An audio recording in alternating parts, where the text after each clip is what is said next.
Hey cookers, Karin just loves this Italian style stewed chicken, and there's a twist to that love story, and I'll tell you about it a little later as we get into the video.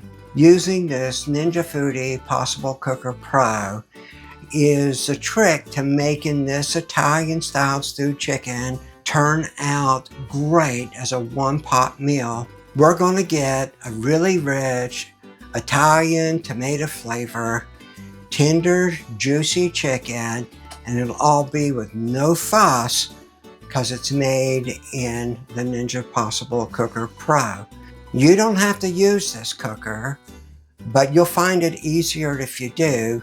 I'll give you some alternatives along the way for other things that you can use to make this dish. You'll definitely want to stick around to the end because I'm going to share with you my favorite sides to go with this and make it a complete meal. We're cooking with Jill. Welcome to my kitchen. So I've got my Ninja Foodi Possible Cooker Pro set on bake at 350. We're going to use this to sear the chicken and saute the vegetables and get everything up to heat. And then when we're done, we're going to put it down on slow cook and let it cook at a low heat. But the first thing that we're going to do is put together our seasoning mix. Now, something that I've been doing, this is just a like a Chinese food, little 8-ounce Chinese soup container here.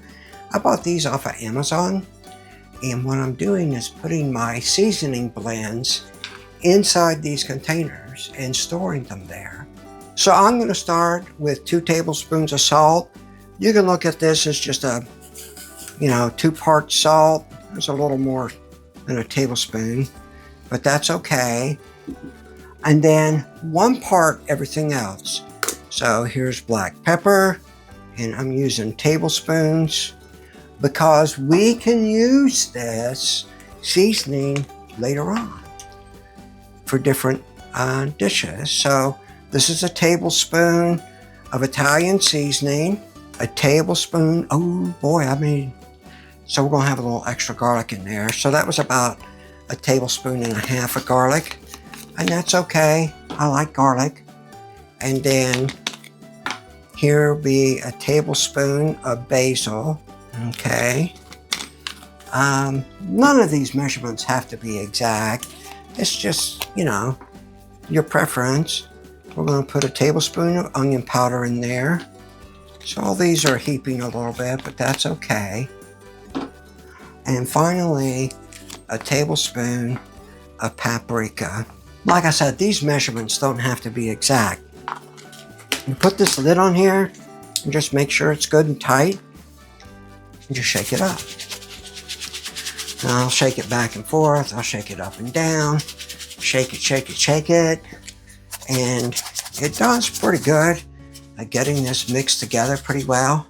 Now this is more seasoning than what you would normally use on this chicken, but like I said, I've been doing this and reusing it. And then say the container gets a little low, well, I might just add some more of everything in here and just keep it up, So let me take this lid off. See, now that's pretty thoroughly blended. Now, what I want to do here is trim this chicken. When they process the chicken, they always leave extra fat on it so that they get more money, and extra skin on it so they get more money per sale. So this is just 6 chicken thighs. Helps if I turn my knife down, blade side down. Now you see all this extra skin here. Now if you want all that extra skin, just leave it on there. I don't particularly want it.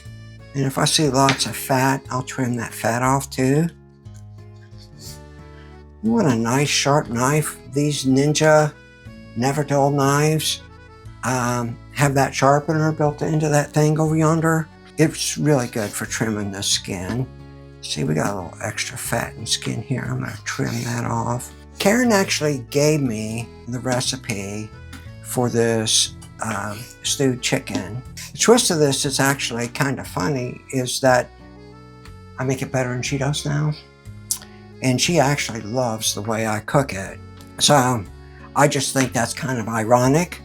She gave me the recipe, but I do a better job at it than she does. Now that anybody who watches my videos knows that Karin cooks quite well, and she's done several videos with me, especially the beef and noodles and my meatballs. Well, they're her meatballs. So let me get rid of this extra fat skin here and wash my hands, and then we'll season this chicken. Okay, so we're going to season the chicken. Now that I've washed my hands, I don't want to ever touch this chicken barehanded again. But you can just simply sprinkle this mix on here.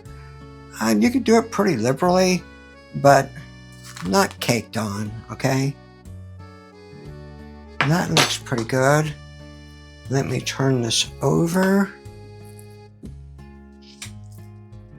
Once again, I'm going to season this up well, because this seasoning is all going to go into the sauce and everything, which is going to make it just absolutely delicious. So now that that's seasoned, let me take the lid off here. See, this is nice and hot. I've got it. It's been warming up at 350 for quite some time. So this is just olive oil.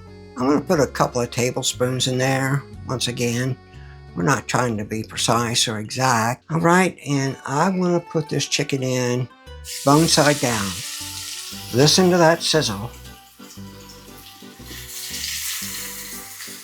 We want to brown this nicely. There we go. Now I'm going to take all this extra seasoning here and just put it on that chicken. We're going to let this brown for a few minutes, and you want it to get really brown, and then I'll turn it over and I'll show you in a minute. So let's take a look at this chicken, see what it looks like. That's nicely brown. That's what we want. You can see it on the camera there. That's nicely brown, so I'm going to turn all of this chicken.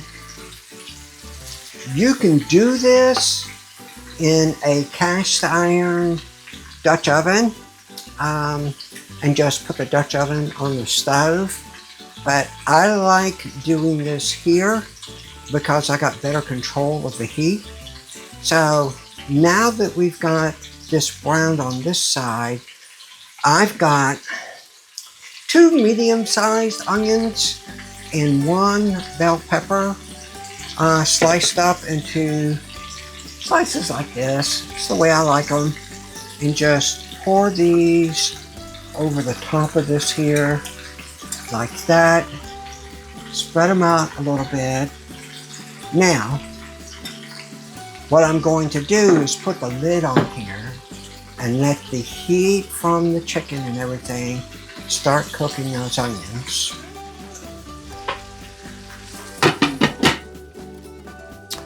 We're going to check this in a few minutes. Okay, so this has been about 5 minutes, so let's take a look at this. That is sizzling nicely, so let's turn it over. Yeah, those got browned nicely. So now what I'm trying to do is just turn this over skin side up and let them onions and peppers cook with the chicken on top of it. I just want those onions and peppers to get just a little bit translucent while this is happening.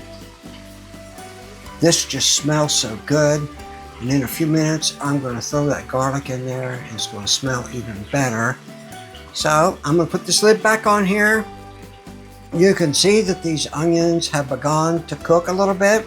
Putting that lid on there made the difference. Yeah, there we go. Be right back. Look at that steam coming out of here. Oh, and it smells so good. Let's take a look.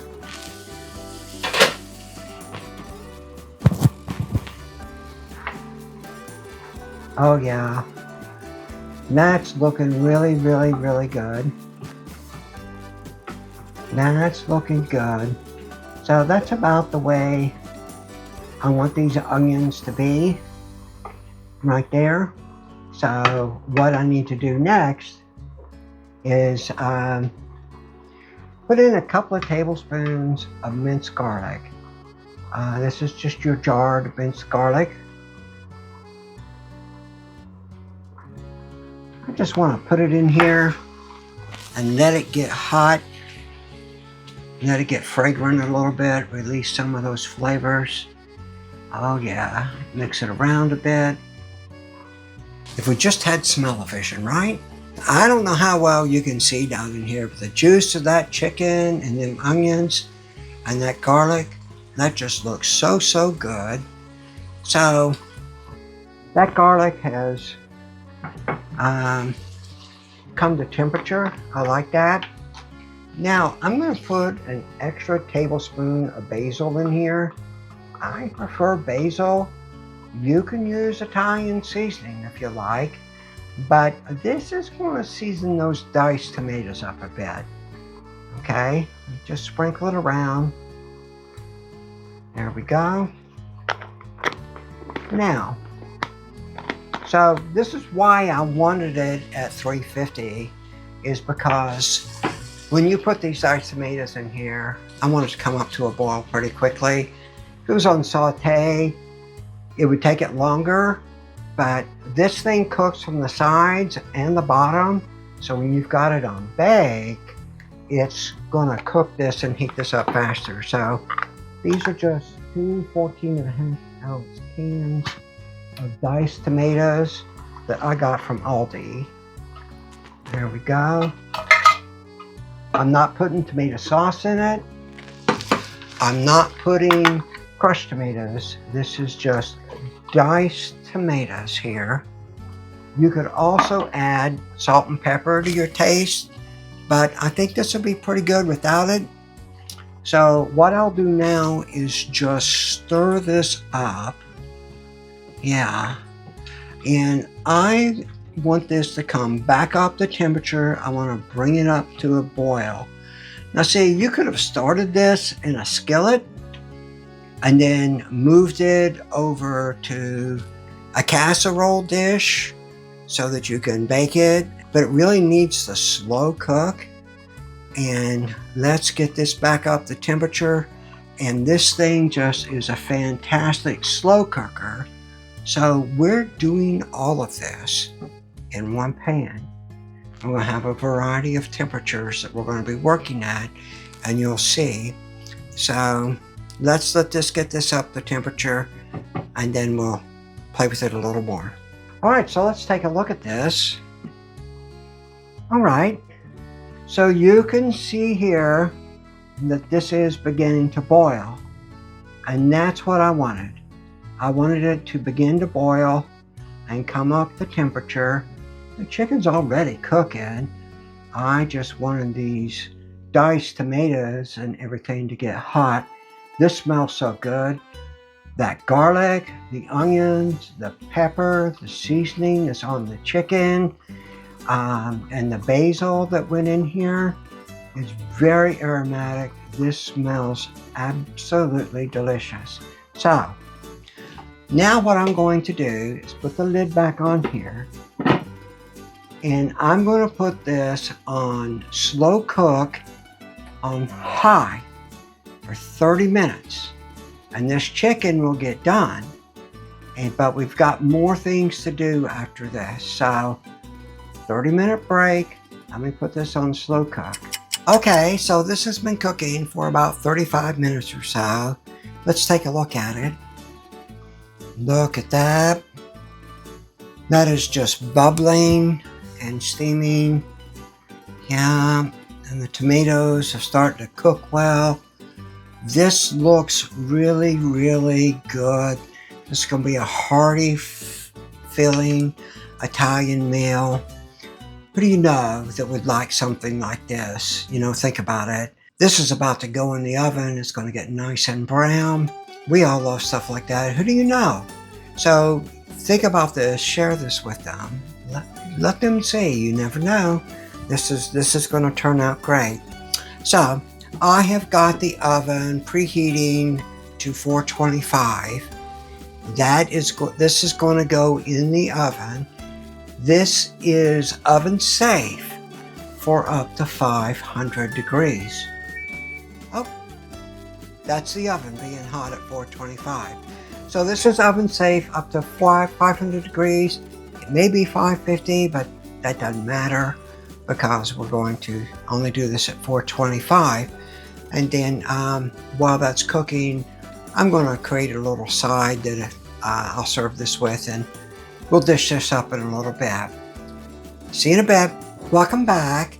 So here's what I'm doing for a side right now. There are other options for sides, but I cooked just a little bit of fettuccine, and I'm going to pour in here just about a tablespoon of butter, and then I'm going to toss this with a little bit of freshly grated Parmesan cheese.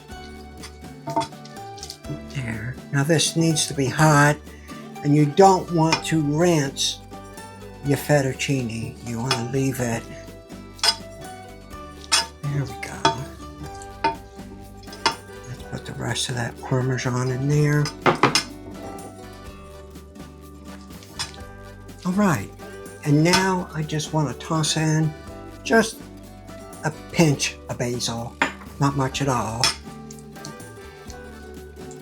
and just toss that around a little bit, and then I want to plate this up. Here we go.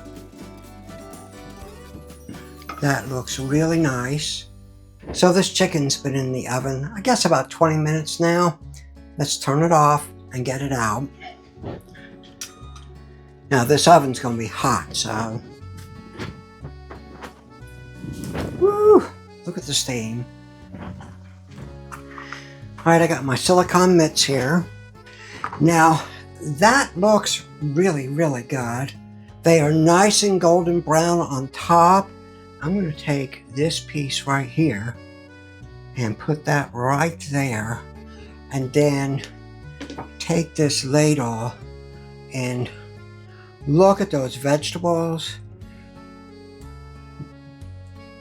the onions, the tomatoes. That is just absolutely wonderful.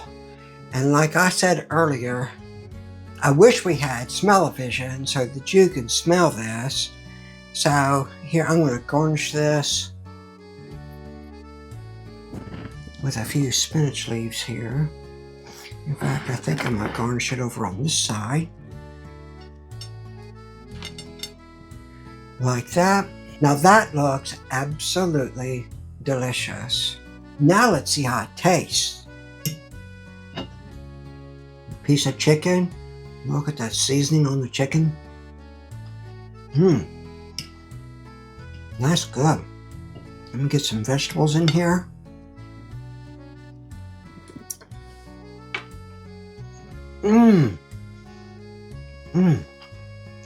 Those tomatoes stewed like that with those seasoning, just out of this world. It did not need any more salt. It did not. And then let's take a look at this fettuccine here with some of this tomato.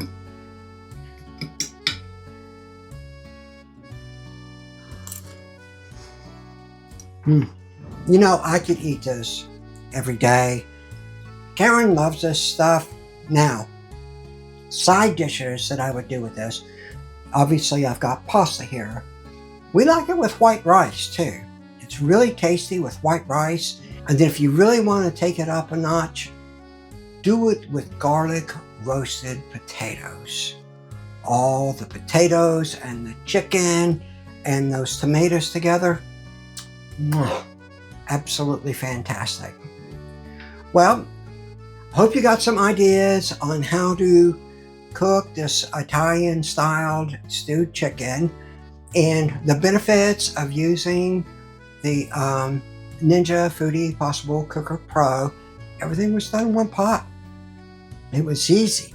We went from browning the chicken in the pot and getting all those juices in the pot to simmering the chicken and the tomatoes and vegetables all in the same pot, and then finally browning it in the oven all in the same pot.